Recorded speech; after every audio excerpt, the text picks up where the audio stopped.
नमस्कार दोस्तों, इस वीडियो में हम समझेंगे आकाशगंगा, मंदाकिनी और दुग्ध मेखला के बारे में, गैलेक्सी, मंदाकिनी और मिल्की वे के बारे में कि क्या आकाशगंगा और मंदाकिनी एक ही चीज है या अलग अलग, क्या आकाशगंगा और दुग्ध मेखला एक ही चीज है या अलग अलग। तो मैं सबसे पहले ही आपको बता दूं कि आकाशगंगा, मंदाकिनी और दुग्ध मेखला तीनों बिल्कुल अलग चीजें हैं। अगर आप इनको एक समझते हैं तो आप गलती कर रहे हैं, एक चीज मत समझिए। दूसरी चीज हम इसमें समझेंगे कि क्या सूर्य अपनी जगह पर स्थिर है या वो भी गति कर रहा है, क्योंकि बहुत सारे लोगों के मन में यह भ्रांति होती है कि सूर्य अपनी जगह पर स्थिर है लेकिन सिर्फ पृथ्वी मूवमेंट करती है, लेकिन उनके दिमाग की यह धारणा भी पूरी तरह से गलत है कि सूर्य गति नहीं करता।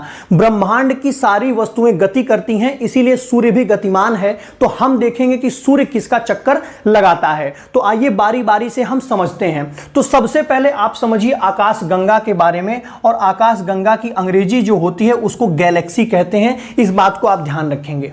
आकाशगंगा क्या होता है, तो एक सिंपल शब्दों में अगर कहा जाए आकाशगंगा क्या होता है तो आप कहेंगे कुछ नहीं, एकदम ढेर सारे तारों का जो झुंड होता है, जो समूह होता है, उसी को हम आकाशगंगा कहते हैं। जरा देखिए ध्यान से कैसे, यहां पर मैं एक तारे का आपको समूह दिखा रहा हूं। ये एक तारों का झुंड है, छोटी छोटी झिन्नी झिन्नी तारे यहां पर आपको दिख रहे हैं, लेकिन है बहुत बड़े बड़े ये तारे। मैं क्यों इसको छोटा दिखा रहा हूं, क्योंकि सूर्य भी बहुत बड़ा होता है, लेकिन हम दूर से देखते हैं तो सूर्य भी छोटा लगता है। उसी तरह से हम सूर्य से निकल करके ब्रह्मांड में बहुत दूरी पर चले जाएं, तो जब हम ब्रह्मांड में बहुत दूरी पर चले जाएंगे तो सारे के सारे तारे हमारी आंखों के सामने ऐसे ही दिखने लगेंगे, एक झुंड के रूप में। तो ऐसा नहीं कि सिर्फ तारों का एक ही झुंड आपको दिखेगा। आप ब्रह्मांड में एकदम जब ऊपर चले जाएंगे तो ऐसे ऐसे आपको ढेर सारे झुंड दिखेंगे। इसीलिए मैं एक झुंड यहां दिखाया हूं, एक झुंड तारों का देखिए यहां पर दिखाया हूं, एक झुंड तारों का मैं आपको यहां पर दिखाया हूं। इसी तरह न जाने कितने मिलियन बिलियन की संख्या में तारों के झुंड आपको दिखेंगे, और इस एक एक झुंड में भी कई कई मिलियन और बिलियन में तारे होते हैं। इन्हीं झुंडों को अलग अलग आकाशगंगा कहते हैं। जैसे ये वाला एक झुंड जो तारे का है ये अलग आकाशगंगा कहलाएगा, ये वाला जो तारे का झुंड है ये एक अलग आकाशगंगा कहलाएगा, और ये वाला जो तारे का झुंड है ये एक अलग आकाशगंगा कहलाएगा। तो ये बात आप समझ गए होंगे कि आकाशगंगा क्या होता है। अब आप समझिए कि मंदाकिनी क्या होती है। तो कोई कहे मंदाकिनी क्या होती है, तो आप सिर्फ और सिर्फ यही कहेंगे कि जिस आकाशगंगा में हमारा सूरज है, ये देखिए यहां पर मैं सूर्य बनाया हुआ हूं, इसको पॉइंट करके आपको दिखा देता हूं। तो एक तारों का झुंड तो आकाशगंगा हो गया, लेकिन जिस आकाशगंगा के अंदर हमारा सूर्य है उस आकाशगंगा का नाम ही क्या है, मंदाकिनी है। इसको आप समझिए जरा ध्यान से कैसे। मान लीजिए पूरा जो ब्रह्मांड है, इस पूरे बोर्ड को आप ब्रह्मांड मान लीजिए, जिसमें अलग अलग आकाशगंगाएं रह रही हैं, और अलग अलग आकाशगंगाएं जब रह रही हैं तो अलग अलग आकाशगंगाओं का अलग अलग नाम होना चाहिए। तो अलग अलग नाम है, तो इस वाली आकाशगंगा का नाम मंदाकिनी है ये भी आकाशगंगा, लेकिन इसका नाम मंदाकिनी है। ये एक अलग आकाशगंगा है, इसका नाम देवयानी है, और ये एक अलग आकाशगंगा है, इसका नाम है, मैं नहीं लिखा हूं लिख देता हूं, NGC 598 M33, NGC 598 M33 इसका नाम है। तो ये वाली आकाशगंगा का नाम मंदाकिनी हो गया, ये वाली आकाशगंगा का नाम NGC 598 M33 हो गया, और इस वाली आकाशगंगा का नाम देवयानी हो गया। अगर ऐसे भी नहीं समझ में आ रहा है आपको, तो पूरे ब्रह्मांड को एक मोहल्ला मान लीजिए, और मान लीजिए मोहल्ले में बहुत सारी आंटी लोग रहती हैं जो आकाशगंगाएं हैं। तो सारी आंटी लोग तो आंटी ही हैं, तो आंटी को मान लीजिए आकाशगंगा, लेकिन हर आंटी का अलग अलग नाम होगा ना, हर आंटी का अलग अलग नाम होगा ना भाई। तो क्योंकि ये एक आंटी रह रही हैं, ये एक आंटी रह रही है, मान लीजिए आंटी का नाम आकाशगंगा, आकाशगंगा को आंटी बता दीजिए, तो ये वाली एक अलग आंटी हैं, ये अलग आंटी हैं, ये अलग आंटी हैं, तो अलग अलग आंटी का अलग अलग नाम होगा ना। तो मान लीजिए एक आंटी जी हैं, इनका नाम मंदाकिनी है, एक है इनका नाम देवयानी है, और इनका नाम क्या है, NGC 598 M33 है। इनका नाम बहुत टेढ़ा है, इनको छोड़ दीजिए, ठीक है। आप समझिए आप कि मंदाकिनी किसको कहते हैं, तो हमारी वाली जो आकाशगंगा है जिसमें सूर्य सूर्य अपने पूरे परिवार के साथ रह रहा है। सूर्य अकेले नहीं रह रहा है, सूर्य के चारों तरफ ये सूर्य बाबा अगर ऐसे हैं हमारे सूर्य भगवान, तो इनके चारों तरफ बुध, शुक्र, पृथ्वी, मंगल, बृहस्पति, शनि, अरुण, वरुण रह रहे हैं। 1 2 3 4 5 6 7 और 8 ग्रह रह रहे हैं। तो इन ग्रहों ये अपना ये पूरा जो परिवार है इनका ना, सूर्य भगवान और 8 ग्रह, इसको हम सौर परिवार कहते हैं। तो सूर्य भगवान अपना परिवार लेकर रह रहे हैं। ऐसा मत समझिए यही लोग हैं, इनके भी अपने अपने बच्चे उपग्रह वगैरह है ना, जैसे पृथ्वी का चंद्रमा है, तो सभी जो पिंड विंड मिला करके जो सूर्य का चक्कर लगा रहे हैं, सूर्य परिवार कहला रहा है। तो मंदाकिनी समझा रहा था मैं, तो मंदाकिनी तो एक आकाश गंगा ही है, लेकिन ये मंदाकिनी इसका अलग से हमने नाम रखा है। तो हम यहां एक स्टेटमेंट तो दे ही सकते हैं क्या, कि मंदाकिनी एक आकाश गंगा है। क्या कह सकते हैं, मंदाकिनी एक आकाश गंगा है, एक आकाश गंगा है, जिस आकाश गंगा में हमारा क्या रहता है, सूर्य विद्यमान है। मंदाकिनी एक आकाश गंगा है जिसमें हमारा सूर्य रहता है, लेकिन हर आकाश गंगा मंदाकिनी नहीं होती। मंदाकिनी तो आकाश गंगा है, लेकिन हर आकाश गंगा मंदाकिनी नहीं होती। तो आप ये समझ गए कि आकाश गंगा क्या होती है और मंदाकिनी क्या होती है। तो एक मंदाकिनी यहां पर है और ये वाली आकाश गंगा है, इनका नाम देवयानी है। ये हमारी पड़ोसन है, ये वाली आंटी जी हैं मंदाकिनी जिनका नाम है। तो मंदाकिनी की पड़ोसन कौन है, देवयानी जी हैं, और देवयानी की अंग्रेजी होती है एंड्रोमीडा। तो आपसे पूछे कि मंदाकिनी से सबसे करीब वाली गैलेक्सी कौन सी है, मंदाकिनी से सबसे करीब वाली आकाशगंगा कौन सी है, आकाशगंगा की अंग्रेजी गैलेक्सी, सबसे करीब वाली गैलेक्सी तो कौन है, देवयानी। यानी मंदाकिनी आंटी से सट करके कौन रहती हैं, देवयानी रहती हैं। लेकिन इतना भी करीब ये नहीं रहती हैं, मत सोचिए बहुत करीब रहती हैं, क्योंकि मंदाकिनी से इनकी दूरी पता है कितना है, इनकी दूरी 2.2 मिलियन लाइट ईयर है, 2.2 मिलियन प्रकाश वर्ष की दूरी पर स्थित हैं हमसे। अभी मैं आपको समझा दूंगा ये क्या होता है। सबसे पहले आप ये समझिए, तो ये क्वेश्चन यहां से बन गया कि मंदाकिनी जो हमारी आकाशगंगा है, इसके सबसे करीब कौन सी आकाशगंगा है, तो कहेंगे देवयानी नाम की आकाशगंगा है। अब जरा इस बात को समझिए कि मंदाकिनी के अंदर क्या क्या चीजें हैं, मंदाकिनी के बारे में क्या क्या फैक्ट आपको जानने चाहिए। दुग्ध मेखला में उसको समझाने के बाद आपको समझाऊंगा कि होती क्या है। मंदाकिनी के फैक्ट देखिए, तो ये जो पूरी मंदाकिनी का स्ट्रक्चर आपको दिख रहा है, इस मंदाकिनी के केंद्र को हम बल्ज कहते हैं। ये जो मंदाकिनी का केंद्र है, इस केंद्र को हम क्या कहते हैं, जरा बताइए। इसको हम बल्ज कहते हैं, बल्ज, बल्ज, ब आधा ल और ज, बल्ज, और बल्ज कहते हैं। और इस बल्ज में क्या पाया जाता है, एक ब्लैक होल पाया जाता है, कृष्ण विवर पाया जाता है।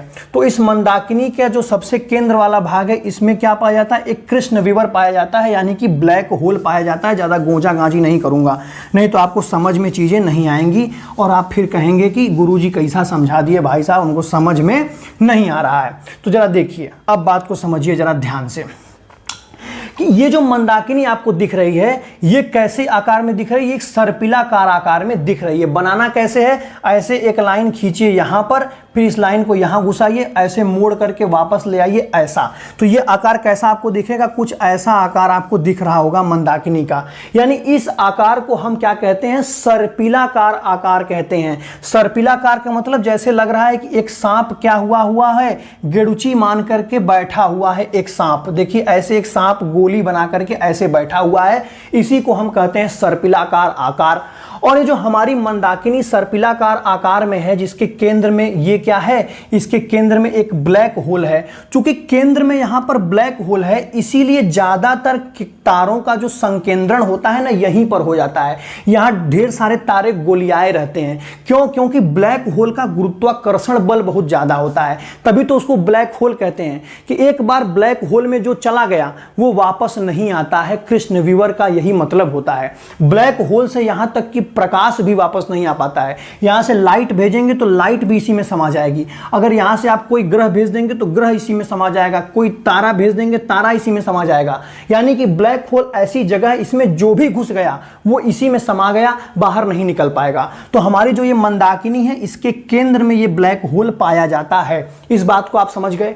अब जरा आगे समझिए इस बात को ध्यान से कि जो ब्लैक होल है ना, इसी के चारों तरफ ये मंदाकिनी ऐसे घूम रही है। ये इसकी चारों चारों तरफ कैसे घूम रही है, इस तरह से घूम रही है, यानी कि ये डायरेक्शन कौन सी है, एंटी क्लॉकवाइज डायरेक्शन है। कैसे? क्योंकि घड़ी की सुइयों के आधार पर ही हम क्या करते हैं, डायरेक्शन बताते हैं किसी के घूर्णन की।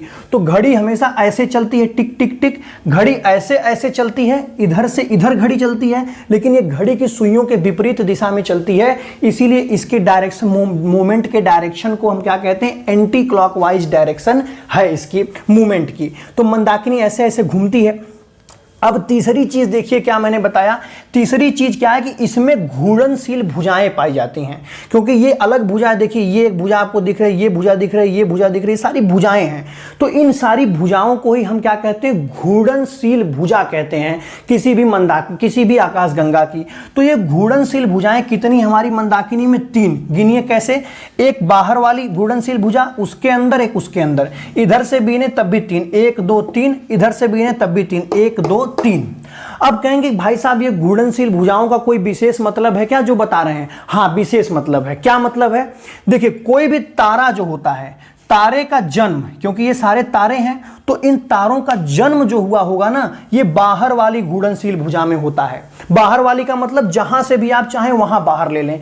इस बाहर वाली भुजा में क्या होगा, नए तारों का जन्म होगा। इस बाहर वाली भुजा में भी नए तारों का जन्म होगा, और ये नया तारा खिसकते खिसकते जब बीच वाली घूर्णनशील भुजा में आएगा तो वहां पर वह युवा अवस्था में हो जाएगा। यानी कि जो बीच वाली घूर्णनशील भुजा होती है, इसमें युवा तारे होते हैं, और जो सबसे अंतिम घूर्णनशील भुजा होती है, ये एकदम अंतिम अवस्था होती है, इस मृत्यु के करीब होती है। इसको मृत्यु समझिए आप। ये ब्लैक होल जो है ना, ये तारों की मृत्यु करवाता है, तारे इसी में समाते हैं जाकर के। यानी कि तारा का जन्म कहीं और होता है, युवावस्था कहीं और बीतती है, और बुढ़ौती कहीं और पर बीतती है, फिर तारा मर जाता है। ये भी मैं जब तारे का जीवन चक्र पढ़ाऊंगा तब समझाऊंगा। फिलहाल आप इतना समझिए कि ये जो है सिस्टम, ये जो बाहर वाली घूर्णनशील भुजा है, इस बाहरी घूर्णनशील भुजा में नए तारों का जन्म होता है, तारा यहां पर पैदा होता है। ये जो बीच वाली घूर्णनशील भुजा है, इस बीच वाली घूर्णनशील भुजा में तारे की जवानी बीतती है, यानी कि युवावस्था यहां बिताता है, और तारा अपना बुढ़ौती कहां पर बिताता है, इस तीसरी वाली घूर्णनशील भुजा में बिताता है। वही कंडीशन इधर से भी देखने पर होगी। कैसे? कि यहां पर देखिए जरा ध्यान से, ये जो बाहर वाली घूर्णनशील भुजा है, इस भुजा में तारे का जन्म होगा, और ये बीच वाली जो भुजा आपको दिख रही है, यहां पर मैं कुछ और स्ट्रक्चर बनाया हूं, इसके बारे में बताने वाला हूं। इसमें अपनी जवानी बिताएगा, फिर यहां पर बुढ़ौती बिता करके इसी ब्लैक होल में समा जाएगा, यानी कि मर जाएगा। अब समझिए है क्या जो आपको मैं दिखा रहा हूं, ये देखिए पोर्शन, ये सूरज है, ये सूरज बाबा हैं। तो अब ये मंदाकिनी अगर ऐसे ऐसे घूम रही है चक्कर, तो सूर्य भी तो ऐसे ऐसे चक्कर लगा करके आएगा भैया।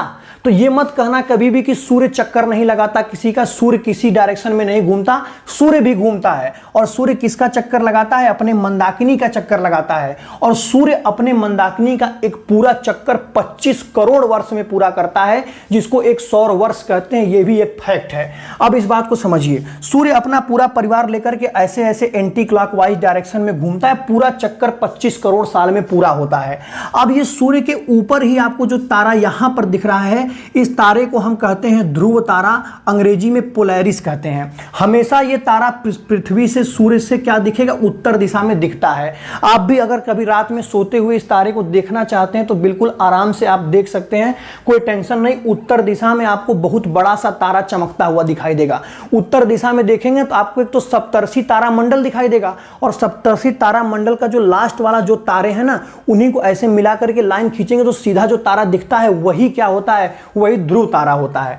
तो ये सूर्य और पृथ्वी दोनों के उत्तर में कौन सा तारा दिख रहा है? ये ध्रुव तारा दिख रहा है।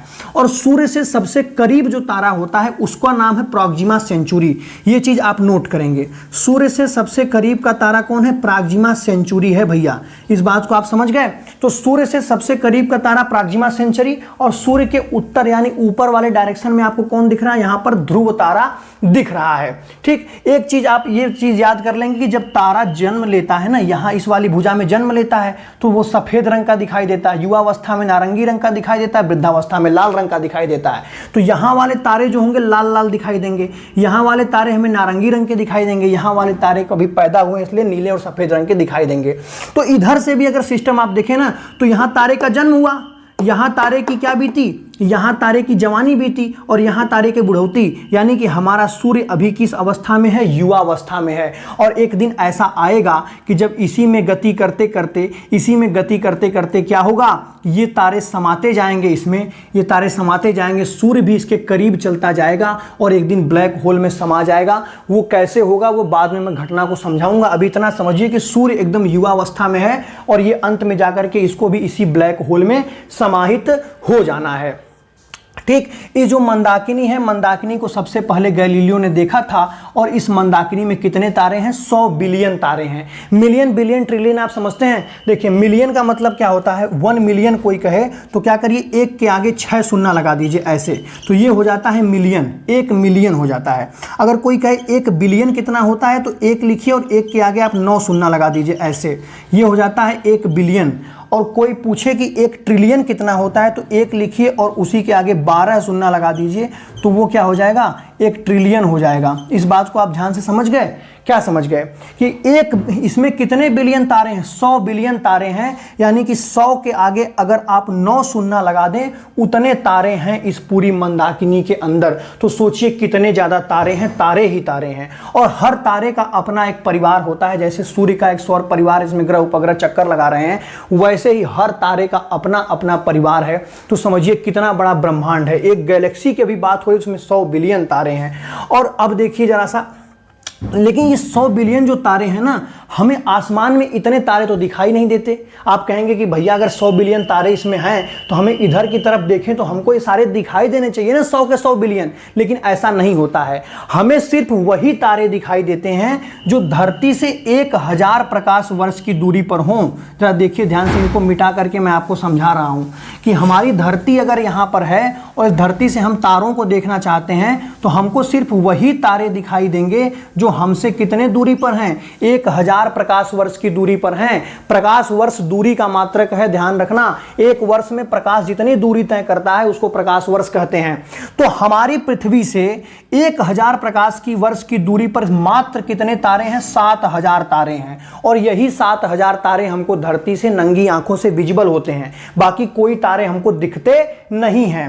तो इन्हीं 7000 तारों में जो दिखता है ना, जैसे पृथ्वी है, यहां पर ये सूर्य है तो सूर्य के बगल में पृथ्वी होगी, तो पृथ्वी से हमें जो तारों का पोर्शन दिखाई देता है, पृथ्वी से जो हमें तारों का पोर्शन दिखाई देता है कभी कभी, उसी पोर्शन को सिर्फ और सिर्फ वही पार्ट जो हमको दिखाई देता है ना, वो आसमान में एक धुंधली सी, एकदम उजली सी नदी की तरह दिखाई देता है, उसी को हम दुग्ध मेखला कहते हैं। समझिए इस बात को ध्यान से कि दुग्ध मेखला जो है ना, मंदाकिनी का एक छोटा सा पार्ट है जो हमको सिर्फ दिखाई देता है, दुग्ध मेखला।